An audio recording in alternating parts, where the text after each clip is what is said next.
Assalomu alaykum. Kitob o'qish munbiri avlodlar to'rbitiga xush keldingiz. Mikrofon oldida Nuriya Rahman. Bugun diqqatingizga sunmoqchi bo'lganim Uyg'ur tibobatchiligining qisqacha tarixiy tasviri. Mazkur maqola donliq olim marhum Abdushukur Muhammad Eminning Uyg'urlarda islom madaniyati nomli maqolalar to'plamiga kirgizilgan. Bu maqola biroz uzun, shunga 3 bo'limga bo'lib o'qib beraman. Xo'sh. Uyg'ur tibobatchiligining qisqacha tarixiy tasviri. Xalqimizning ko'p asrlik hayot tarixiy amaliyatidan yakunlangan tibbiy ko'z qarash, kasalchilik, dorigarchilik, hayz, sahat va davolash tajribalarining bir yurish sistemasi kasallarni davolashda Uyg'ur tibobatchiligining g'arb meditsinasi usulidan sirt o'ziga xos tajribasi bo'lib qolmasdan, balki mahalliy kasallarni, jiddiy, tarsa, xunuk kasallarni davolashda ko'rinarlik, unumlik tadbir tajribasi bor. Uyg'ur tibobatchiligi yuqorqidek mo'l tajribalari bilan elimiz tibobatchiligining xazinasiga, meditsina ilmining taraqqiyotiga nurg'un tuhfalarni qo'shgan. Uyg'ur tibobatchiligi tibbiy faoliyatning bir tarmoqi sifatida meditsinalik ilmiy to'nishning bir tarmoqi bo'lib, tabiiy fan hisoblanadi. Uyg'ur tibobatchiligi butkul meditsina ilmi va uning har qaysi tarmoqlarga o'xshash o'tmishda o'zining shakllanishi, rivojlanishi jarayonida xurafiy aqidalar, ziyonli odatlar, soxta iqimlar bilan davomli kurash qilib kelgan. Bu kurash ba'zida ochiq-oshkora, ba'zida bir xildan va e'tiqoddan ikkinchi xildan va e'tiqodga ko'chishning yaldamasi formasida, ko'pincha hollarda diniy niqob ichida fantazm shaklida ilib berildi. Shuni ko'rsatib o'tish kerakki, Uyg'ur tibobatchiligi yurishlashgan davolash sistemasi bo'lib shakllangandan keyin uningda amaliyat va fanning taraqqiyoti tarafidan davomli shollanib tashlanishi lozim bo'lgan ba'zi nomuvofiq omillar saqlanganidek, Uyg'ur xalqi va uni shakllantirgan ibtidoiy urug' qabilalarning qadimki tibbiy ko'z qarashi davolash tadbirlaridami nurg'unlagan qimmatli muvaffaqiyatlar bo'lgan. Ular bevosita amaliyotdan kelib chiqqachqa, amaliyot jarayonida takror isbotlangan sodda materialistik va boshlang'ich dialektik omillar asosiga qurilgan. Uyg'ur tibobatchiligi yolg'iz yaqinqi zamonning yoki islomiyatdan buyanqi fan madaniyat muvaffaqiyatlari bilan Ibn Sino tibbiy ta'limotining mahsuli bo'lib qolmasdan, balki uzoq tarixiy taraqqiyotning samarasi. Uyg'ur tibobatchiligi Uyg'ur xalqini tashkil qilgan eng qadimki qabilalarning, jumladan O'g'uzlar, Xular, G'ustan, Zarafshan, Sulmi, Unsu, Kucha, Archin, Lipchin, Qo'chuq Uyg'urlari, Tug'lalar, Qonqillar, Yog'liqar, Qurtarg'ar, Turlam Uyg'ur, Bug'asfir, Navachak, Qasar, Qo'g'irsu, Yabatqar, Oy Avur, Buka, G'un, Bay O'qu, To'nfira Izgil, Qip'ar, Basmil, Yag'ma, Qarluq qatorliq yurt va qabilalarning ijtimoiy hayot bosqichida turli kasalchilik, o'simchilik, dori giyohchilik ustida ilib borgan ibtidoiy tajribalari va turli irim usullarini o'z ichiga ilib qolmasdan, u yana turoniy xalqlarning, jumladan Anav, Taqar, Qarasuq madaniyati davridagi xalqlarning, Masketlar, Sarmatinlar, Sikatlar, ya'ni Siklar, Saklar, Yavchilar, Uysunlar, So'g'daq, ya'ni So'g'dalar, Hakaslar, G'unlar, Avarlar, Ko'kturklar, O'g'uz va qıpçaqlarning shu xil tajribalari bilan ən irim usullarını qabul qilgan. Uyghur tibobatchiligi o'zining to'liqlanishi jarayonida boshqa ilm, madaniyat turlarining rivojlanish qonuniyatiga o'xshashla chet el tibobatchiligi bilan Yunan, İran, Hindiston, Arab tibobatchiligi har qaysi davrda o'zaro ta'sir qilishib, bir-birini ilgari surishgan. Milodidan ilgariki bronza madaniyati, otliqlar madaniyati davridagi oltin yo'l, qoshtishi yo'li, milodidan ilgariki va keyingi Avro-Osiyo millatlarining ko'chishi bu xil o'zaro ta'sir qilishining tarixiy iqimini hosil qilgan.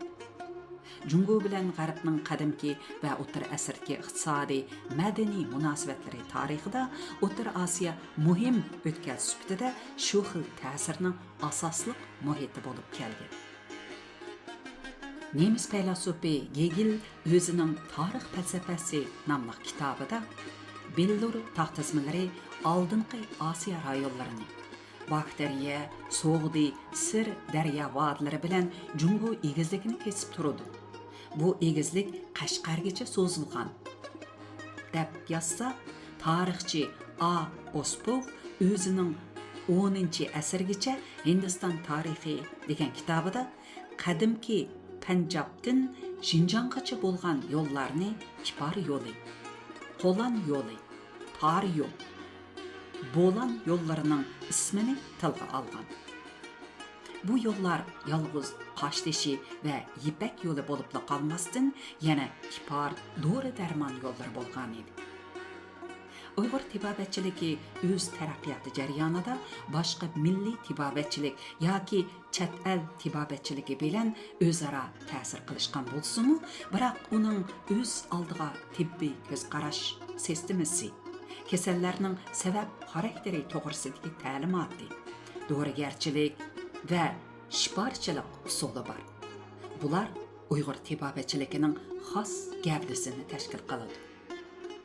Uyg'ur tibobatchiligi hammadan burun qaysi bir mashhur hukumat, tibib ta'limotining gavdlanishi bo'lmasdan, balki xalq orasidagi nurg'unlagan amchi, ota sog'un va baxshilarning amchi ham tibiblarning bevosita yoki vositalik muvaffaqiyatlik yoki muvaffaqiyatsiz tajribalari, dorigarchilik iqtidorining to'planishi asosida maydonga kelgan, rivojlangan.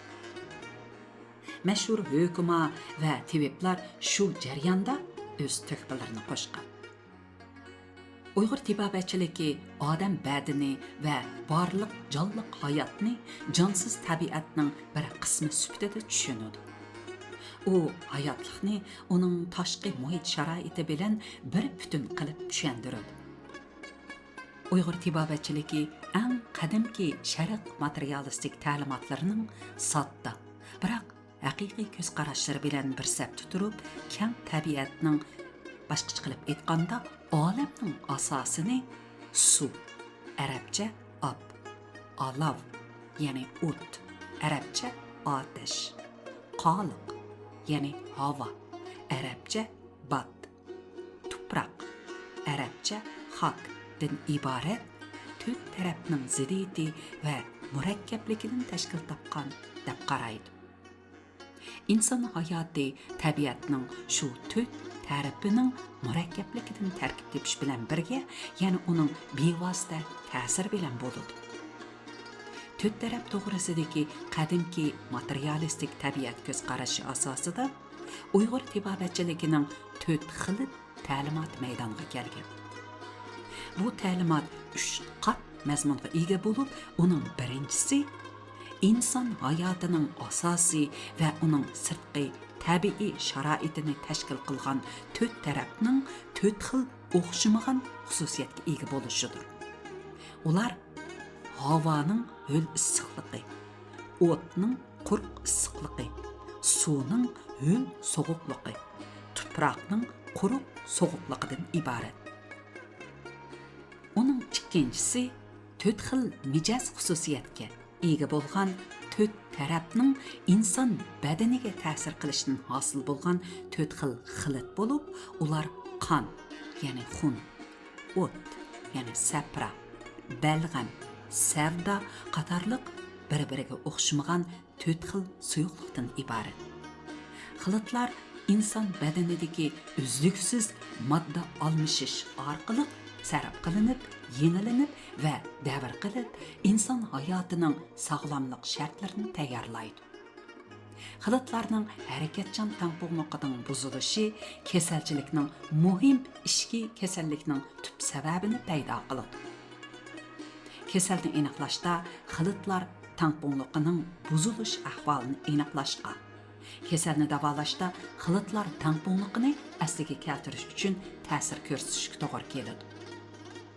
İnson badani tashqi muhit bilan birlik va ziddiyat asosida ishki xilitlar orasidagi tangpungliq vaziyat asosida o'zining hayotlik jarayonini davom qildiradi. Uning uchinchisi bu texmi muhim bo'lib, u har bir konkret odamda to'rt xilitning ziddiyati va tangpungligining itidollik, ya'ni normallik nuqtasi bir xil bo'lmaydi degan ko'z qarash ustiga qurilgan. Tekrar o'qiy. Uning uchinchisi bu texmi muhim bo'lib, u har bir konkret odamda to'rt xilitning ziddiyati va tangpungligining normallik nuqtasi bir xil bo'lmaydi degan ko'z qarash ustiga qurilgan. Bu ko'z qarash odamlarni tashqi teri aloyligidan toki nerva ham ruhiy xususiyatlargacha to'rt turli xilitlik kayfiyatga ayirib tushundiradi. U ba'zi kishilarda xun, ba'zi kishilarda sapra, ba'zilarida balg'am, ba'zilarida savdo xilti ustunligi asosida boshqa 3 xilit bilan o'ziga yarasha normallik bo'ladi deb qaraydi. Uyg'ur tibobatchiligi o'xshamagan xilitlik mijozligi kishilarning normallik shartlarini, uning buzilish, tuzilish sabab natijalarini oldin egallab, konkret odamni konkret usul bilan davolash tadbirlarini qo'llanish lozimligini tavsiya qiladi. Mana bu uzoq tarixiy amaliyotda unum qozongan va ko'p qitim isbotlangan amaliy davolash usulidir.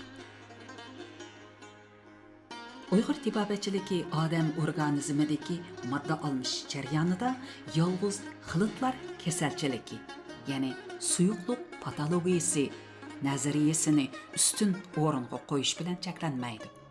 U yana kasalga bevosita sabab bo'ladigan yal, sesiq gaz, ko'zga ko'rinmas jondorlar, turli zaxmat va boshqalarni o'z navbatida muhim o'ringa qo'yib kelgan.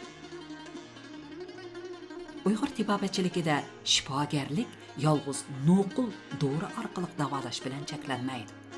U kasalning muhitini yaxshilashni, ruhiy davolashni, dora oziq bilan davolashni, arishon, oftob nuri bilan davolashni, uvlab, issiqlab operatsiya qilish usulini o'z ichiga oladi.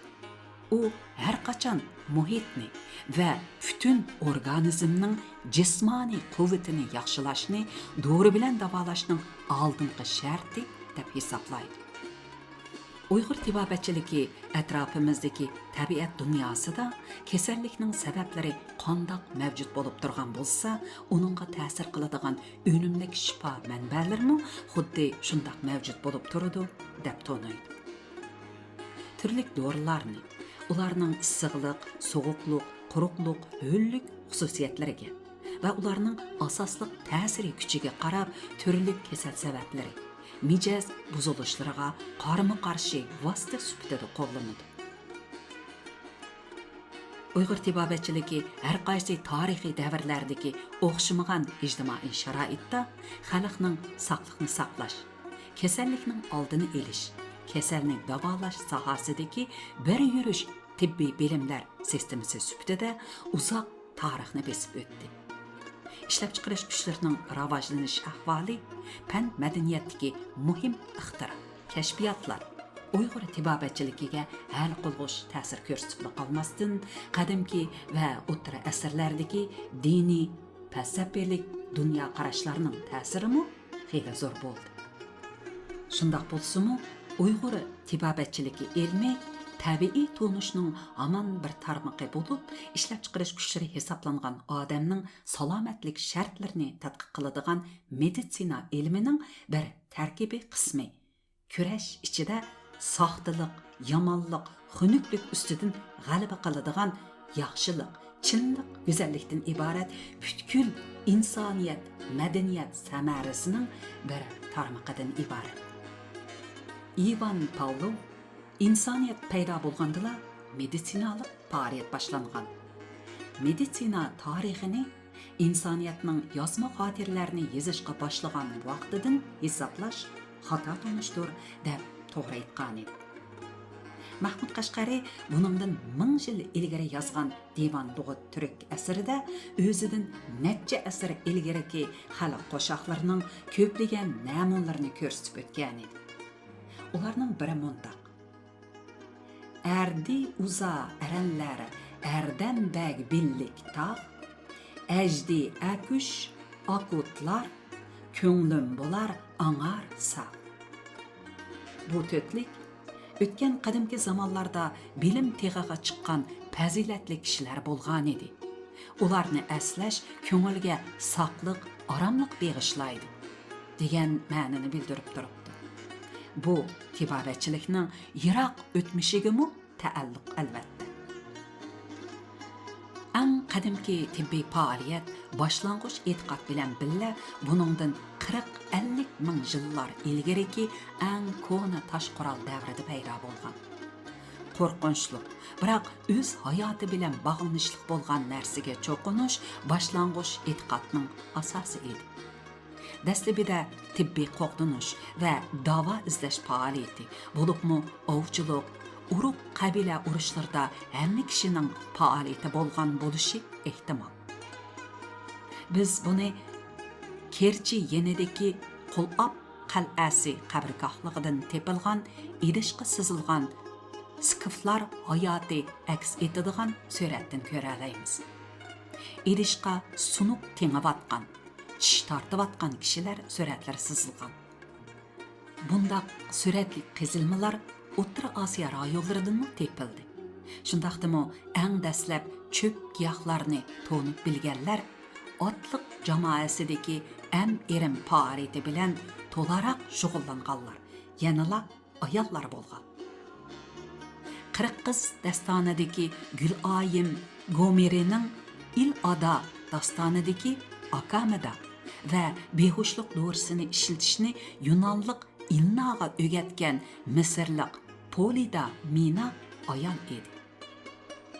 Anqar daryosi bo'yidagi Malta kentida Grasmov tarafidan tepilgan ayol ma'budi qo'rchiqi. Qadimqi Siberiya xalqlarining yog'och yoki so'ngakdan ayol obrazi yasab, uningga cho'qindiganligi. Qabrlarda qeri ayol jasdi yeniga tasvi, yosh ayolga munchoq qo'yish odati mana shuning dalili. Hamma xalqlarda degudakla eng qadimki shifoliq va esallik ma'budlari ayollar nomiga artilgan. İbtidai tibbiy faoliyat yolg'iz dori giyohlari, tuz va orshan suvlaridan foydalanish, pasha, yılan, choyondan saqlanish uchun badanga yoki paqalchoqqa sig'izlay surkib olish, yuziga qetiq surtish, maylash, qoqlash, ko'ydirish, qon chekish, ilma, qirqish, qumga ko'mish, giyoh suyiga tushish, hayvon terisiga elish, o'tga tengish, uchuqdash, qustirish, issiqlash, tiniqchilik, oddiy operatsiya va momiya qilish qatorliq moddiy davolash vositalari bilan shug'ullanib qolmasdan yana ruhiyatchilik vositalarini, turli irimlarni o'z ichiga oladi. Ishlab chiqarish kuchlarining intayin tovanligi, tabiatni to'nish va uning bilan kurash qilishga ojizlik ibtidoiy jamoa kishilarining animizmlik, illuziyalik dunyo qarashini shakllantirgan. Ular tabiatning ma'lum bir qismini butkul tabiatdan ustun qo'yishga bo'ron, guldirmama, chaqmoq, kun, oy tutilish hodislari, yuqumliq tarqalishchan kasalliklar va boshqa ofatlik hodislarni sirliqlashtirib, jonliqlashtirib, ilohlashtirib, ularga cho'qinish, yelinish, madiylash sha'niga to'qilgan beqinish va murosim harakatlari bilan shug'ullanishga kirishgan. Shuni ko'rsatib o'tish kerakki, eng ibtidoiy seg'inish, irim faoliyatlari bir tarafdan bevosita moddiy davolashdan, ya'ni am qilishdan ayrilmasa, yana bir tarafdan moddiy davolash vositalarini sirliqlashtirib etishga qaratilgan. U chaqda texi har xil texmi murakkablashgan abstrakt diniy tasavvurlar va qatma-qat ma'budchilikdan kelib chiqqan qosh teshi, ko'k toshni, feruza teshi, qizil yoqutni, qora shahar ko'k tuzini, qizil seg'izni, gungurt po'qini, tonikarni kishilar shundoq sirliqlashtirib aytgan edi. Krasnoyarskning g'arbidagi Archin rayonining janubiga joylashgan Antopio kentidagi va shimoliy Altay So'gak kentidagi qadimgi arslanlarning o'lgan jasadlarini qizil to'pi ichiga elib dafn qilish odati buning dalili. Ular qizil to'pining chiritmasligidan foydalanib qolmasdan yana kelgusida terildigan jasadning qini bo'ludi deb qaragan. Tabiatni e'tirof qilish bilan birga uni sirliqlashtirib atgan Jungoning qadimki kitoblaridan qabrdan tepilgan ju tarixiy Yuy podshohining tazkirasi qatorliqlarda Qoshteshining hikmatli kuchi, Zumrad ko'li qatorliqlar to'g'risidagi rivoyatlar yozilgan. Moddiy davolashning yana bir qadam ilgarilishiga agishib, ruhiyatchilik asosida davolash vositasi bo'lgan turli irim faoliyatlarmi bargan sari murakkablashdi.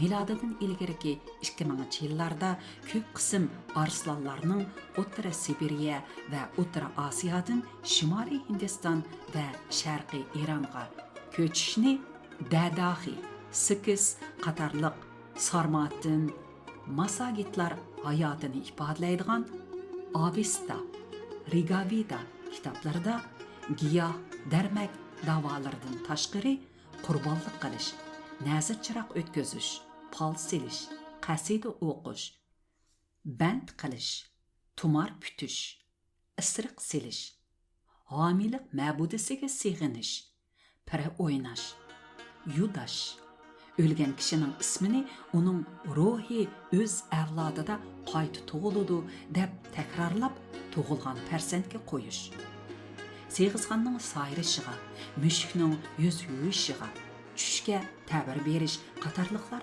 xotirlangan. Bu yolg'iz shaman dindagi asosiy irim shakllari bilan birdek bo'lib qolmasdan Zardush, ya'ni otashparastlik, Budda, Mani, islom dinlarini o'z beshidan o'tkazgan Uyg'ur xalqining mahallaviy irim qoidalari va odatlari bilan jumladan chachatqu, qo'shqa aldirish, qo'y terisiga aldirish, so'galni ochiq loy bilan o'q irg'itish, ayol chechida tilsim kuchi bor deb uni to'shikka tiqish qatorliqlar bilan birdaklikka ega. Divanu lug'ati turikda iriq silish tilga elingan. Ana diyorimiz va Yattisu rayonidan tepilgan isriqdan, osmi qozon va donqon qatorliq qadimki bronza idishlari isriq silishga ishlatilgan. İbtidai jamoatning buzilishi, nisbiy tabiqalarning shakllanishiga agishib, ko'p xil murakkab ma'budalar sistemasi maydonga keldi.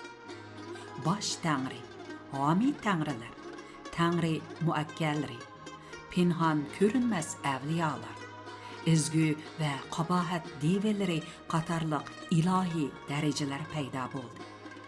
Aholi ichidan ayrim ramchi, munajjimlar, nazir chiroq boshqurg'uchilar, irimchilari, saravoz va baxshilar ayrilib chiqdi. Uyg'ur xalqining eng qadimki asosliq diniy e'tiqodi hisoblangan shaman dini va shaman baxshilari ana shu xil kasbiy irimchilikning namoyandasi sifatida maydonga kelgan edi. Shaman dinining qachon va kim tarafidan yoritilgani ma'lum emas.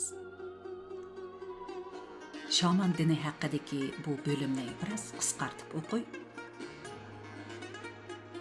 Shaman dini Uyg'urlar va butkul To'rani xalqlar tarixida keng tarqalgan, uzoq saqlangan ibtidoiy din. Uyg'urlar otashparastlik, Budda, mani dinlarini qabul qilgandan keyinmi shaman irim qoidalari o'zining ta'sirini yo'qotmadi. Balki ayni zamondagi diniy qoidalarga yondashib davomli saqlandi. Buningga İslamiyet dasturlarida ko'rsatilmagan, hatto uningga zid bo'lgan nurg'un e'tiqod va irim qoidalarining xalq ichida hozirgacha o'z ta'sirini yo'qotmaganligini ko'rsatib o'tish kifoya. Shaman dini tabiatni ilohlashtirish bilan birga odamni ilohlashtirish, bo'libmi o'lgan odamning ruhini ilohlashtirish bilan xarakterlandi. Shaman qoidalari bir tarafdan o'lgan ajdodlarning arvohi davomli qayta tug'iladi.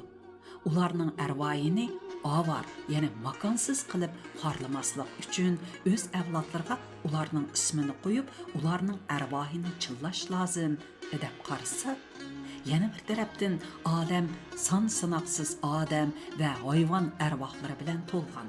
Bu arvohlar izgu, ya'ni yaxshi va yomon deb ikki xilga bo'linadi. Yomon arvohlar jin alvaslar bo'lib, insoniyatning dushmani, kasallik va baxtsizlikning manbalari deb qaraydi. Mushu tub qarashga asoslanganda shaman tibobatchiligi tabiatga qarshi kurash qilishga, jumladan jin alvaslarga qarshi kurash qilishga bel bog'laydi. Biroq bu kurashni yanala diniy xurafiy usulda homiy ilohlar va ezgulik arvohlarni ta'sirlantirib, ularni chillab, ularning yordamida yomon alvaslarni mag'lub qilish usulida elib borgan bo'ladi. Shaman irim qoidalari ibtidoiy odamlar tabiat kuchlari oldidagi ojizligini aks etish bilan birlikda o'rta asr dinlariga, bo'libmi islom qoidalariga qaraganda ibtidoiy odamning g'ayur fazilatlarini, ularning chavandozlik, jasoratlik, sodda tabiiy xarakterini ifodalaydi. Ular homiy ilohlar, ezgu arvohlarga yelinib, nazar chiroq qilish, qurbonlik qilish, tevinish bilan birga jin alvaslarga xanjar, baxshi depi, nayzi ushluq hassa, chachatqu o't, qo'g'lig'ichi cho'maq va qo'xa tikan qatorliq qurollarni ishlatgan.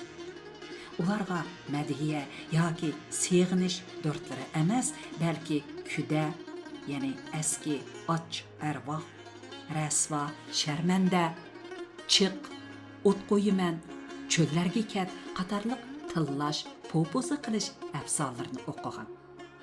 Shaman irimchilikdagi jin alvaslarni bir narsaga o'qib band qilish, ko'mzakka sulab suvga g'arq qilish, ko'mish, oqqizish, ko'ydirish, cho'lga qo'g'lash, narsa yoki hayvonga ko'chirish, mudofaa til tumari yezish keyingi zamonlarda saqlangan. Turli rivoyat afsonlarda obrazlashtirilgan 4-asrdagi Budda sayohatchisi Fashan o'zining Budda eli xotiralari nomli kitobida Taklimakan cho'lida ko'da alvasti, issiq shamol borligini, osmonda qush, yerda yirtqich yo'qligini, uchirgan kishi o'ladiganligini afsonlashtirgan. Vi nomida issiq shamol kelganda to'gilar tumshqini qumuq tiqib oladi. Agar og'zidan kirib ketsa o'ladi deyilgan. Suy davridagi Xejuyi g'arbiy diyor xotirlarda Təklimakan qumluqida keçisi, hətta köp gündüzdümü naqşa, yığa avazları anlanıdı. O adam turub yo'qab ketidi deb yozgan. Marco Polo sayohat kitobining Lup shahri nomli 56-bobida keçisi yo'l manganda hamrohi ovozida olvosdi so'zi anglanib, hatto ismini chaqirgandek bo'ladi. Soz ham dop ovozlari anglanadi deb yozgan. Bu har qanday zo'r jazirada bo'ladigan qumliqning tabiiy hodisasi bo'lib, shaman afsonalari ta'sirida sirliq bo'lib ketgan xolos. Biroq shaman dindagi kishilar buni qumliqqa haydalgan qabohatlik olvosdilarning bishorasi deb tushunadi ham tushundiradi. Gegel o'zining Tarix falsafasi nomli kitobida shaman dinda shaman sarigalari aroq ichib mast bo'lib samoq tushidi, afsun o'qiydi. Yerda zo'ngzuyib uzoqdan uzoq so'zlaydi. Bu jin arvohlarining qabul qilishi uchun qaratilgan deb yozadi. Uyg'ur xalqining qadimki qabilalar ittifoqi hayotini va ishlab chiqarish kuchlari jihatda otliqlar madaniyati ixtiro qilish jarayonini ifodalaydigan O'g'iznoma eposida O'g'iznamaning yanida ulug' turk nomli kumush chashliq, egiz gavdalik shaman maslahatchisi bo'lganligi, jumladan ko'k tangri bosh muakkil o'rnida turadiganligi ifodalangan. Urxun tosh puchuklarida bosh tangri, ya'ni ko'k tangri tilga eringan. Buningdan boshqa Qoqin Umay nomli balalar homiyasining borligi, yo'q, ya'ni o'lim murosimi va jasadni ulug' hisoblangan kunda ko'mishga saqlanganligi yozilgan. Qipchoq dashtidagi qabilalar orasida sayohat qilgan Lup qabri yanida yog'och qadilib qo'rchoq esildiganligini, kishilar yonlariga bulg'ari qopchuq es, uningga kichik qo'rchoq ma'budini esvaldiganligini yozib qoldirgan. İbtidai shaman irimchiligi yolg'iz arvohlar ustida mashg'ulot elib berib, kasalni ruhiy jihatdan umidlantirish bilan cheklanmagan. Xalq yanala birinchi o'rinda unumlik bevosita moddiy davolash usullari bilan keng shug'ullangan. Divani lug'ati turkda nurg'ulg'an kasalliklar, dori giyohlari, pishiqlangan dorilar, tibbiy uskunalar va munosabatlik biyit ham to'tlik qo'shoqlar tilga ilingan. Eng qadimki Uyg'ur tibobatchiligi tabiat bilan shug'ullanish jarayonida garchi uni ilohlashtirgan bo'lsa-mu, yanala tabiatni uning o'z xususiyatlari bo'yicha aynan kuzatishga asoslangan. Moddiy kundalik hayot, minglagan, o'nminglagan moddiy ishlab chiqarish va moddiy iste'mol, jumladan kasalchilikka qarshi amaliy faoliyati tabiatni bir qancha top shay'iga va xususiyatga bo'lib tushunishga elib keldi. Bu yolg'iz qadimki Uyg'ur xalqining hayot tajriba savoqlarining natijasi emas, balki butun Turani qo'shni qabilalarning, hatto eng qadimki Arslan, antropovlar va saklarning hayot tajriba savoqlarining yakuni edi. Bu hol o'zaro ta'sir qila olgan har qaysi xalqlarning shu xil sodda materialistik ko'z qarashlari bilan qo'shilib, eng qadimki to'rt taraf ta'limotining shakllanishiga erib keldi. Hurmatlik anglarman qarindoshlar. Yuqorida dangliq olim, faylasuf marhum Abdushukur Muhammad Eminning Uyg'ur tibobatchiligining qisqacha tarixiy tasviri sarlavalik maqolasining birinchi bo'limi hozirlarda bo'ldi. Davomiga diqqat bergaysizlar. Xayr xo'sh, kelar qitimliq programmamizda ko'rishaylik. Aman bo'laylik.